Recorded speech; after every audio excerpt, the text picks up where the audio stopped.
très rare dans les médias, Damien XVI a accordé un entretien aux Parisiens, alors qu'il montera sur la scène du Zénith de Paris ce jeudi 29 décembre. L'occasion pour le chanteur de se confier sur sa situation financière, lui qui cumule les dettes depuis plusieurs années. Damien XVI n'est pas un chanteur comme les autres, et ne l'a jamais été. Si est en l'année 2000 que l'un de ses plus gros succès, Jeune et con, le propulsera au rang des artistes sur qui compter en France. Le chanteur de 45 ans n'a jamais eu sa langue dans sa poche, et a souvent évité soigneusement les plateaux de télévision.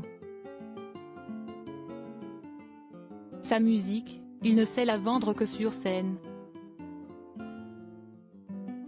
En 2019, Damien XVI avait pourtant dû mettre un terme à sa tournée pour des raisons de santé, lui qui avait quitté la scène du Zénith de Clermont-Ferrand en plein concert, devant 4,000 spectateurs.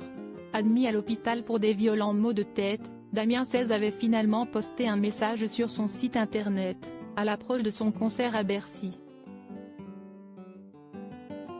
Ça va un peu mieux, oui, l'humain est fragile.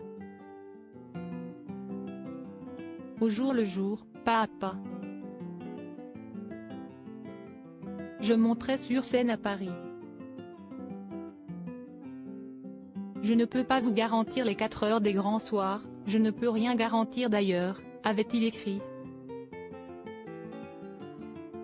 Dans les colonnes du Parisien, il s'était à l'époque longuement confié sur ses problèmes de santé, avouant qu'il consommait 3 ou 4 paquets de clopes par jour et 3 bouteilles de Jack Daniels par soir.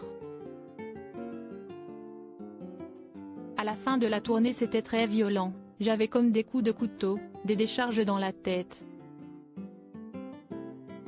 J'ai eu un traitement de cortisone assez lourd pour pouvoir faire Bercy et Lille mais après, cela n'a fait qu'empirer, le bordel. Les 3 derniers concerts, je n'arrivais pas à mettre un pied devant l'autre. Avait-il ajouté. Le chanteur cache sur ses lourds problèmes financiers ce jeudi 29 décembre, Damien XVI revient sur la scène du Zénith de Paris pour un concert exceptionnel durant lequel il enregistrera en direct son nouvel album, intitulé Mélancolie.